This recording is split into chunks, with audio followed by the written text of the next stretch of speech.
Hi, my name is Carolyn Stoneman, and I'm here to talk about translanguaging.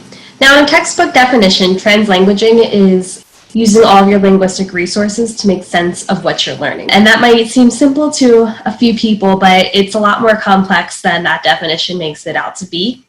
I am going to talk about how I have developed my understanding of translanguaging and want to continue developing that understanding because it's a work in progress.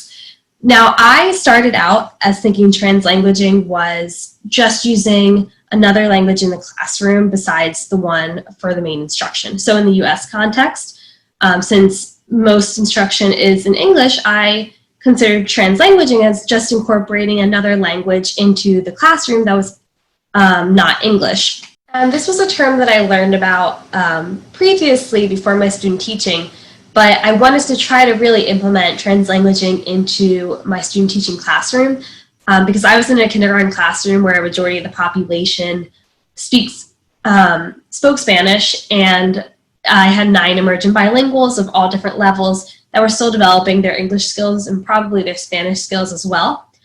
So I thought by incorporating another language, in Spanish specifically, I would be able to help them make sense of what they were learning about and so that they understand, because having a lot of English input can be overwhelming at times. I can tell you from learning Spanish, like a lot of the times it was difficult when you were immersed only in Spanish and didn't really understand everything that was happening.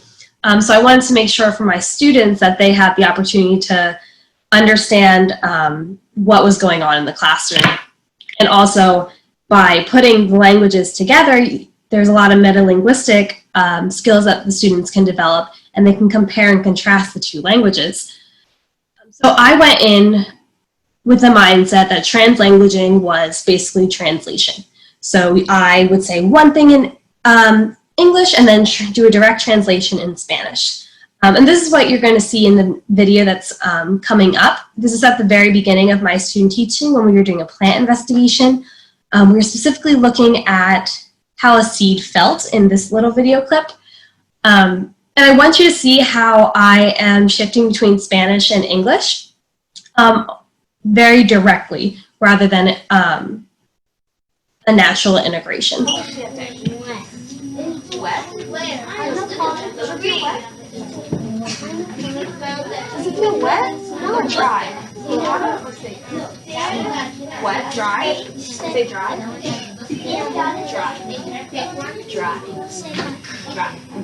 So it feels dry. So we said it feels dry, seca, it feels soft, suave, it feels hard, and smells like popcorn. So in the video, you probably saw that direct translation between the question of how does it feel, some of the adjectives like dry and wet.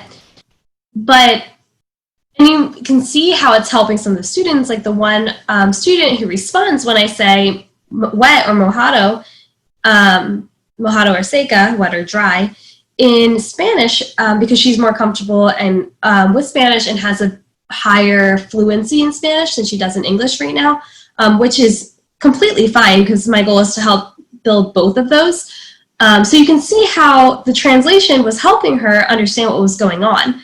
And so for me, that was great. That was okay. I was very pleased to see her being able to participate when I was using Spanish. And almost all of the students that were there spoke Spanish as well, so I knew they understood too. But what I realized as I kept going on in student teaching and discussions with my mentor teacher was that there's a time when you should be translating, but also translating does not equal translanguaging. Now, translanguaging to me right now is being able to go back and forth between multiple languages to make sense of what's going on or what you're doing. And that was something that I didn't completely get at the beginning of the semester and didn't really truly understand until I heard a student translanguaging. In the next video clip, you'll be able to see how she goes back and forth between Spanish and English. And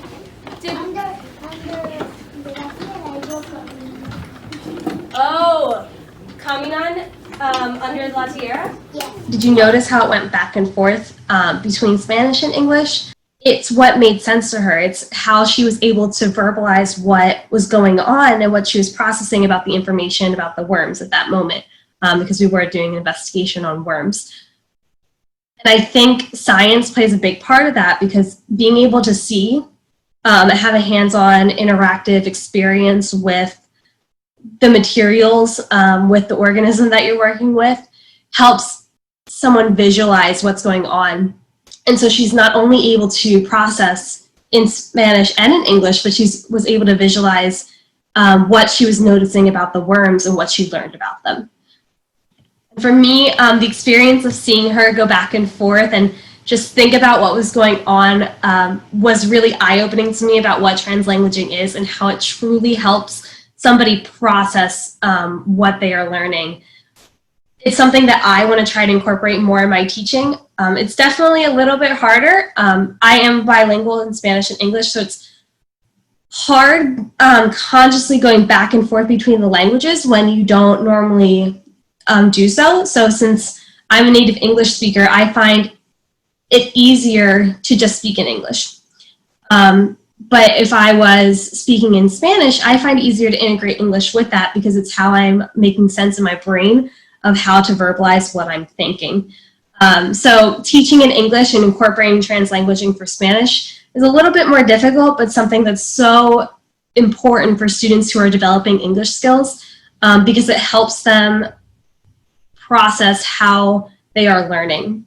When students are learning content and language at the same time, it's really important that they're able to include their first language and maybe even a second language into the instruction, so that they're not only able to build upon their language development in their home languages, but English as well. It also will help reaffirm the content knowledge, because they're able to process it in all the languages they have, because it's not one language versus the other. They're all very integrated.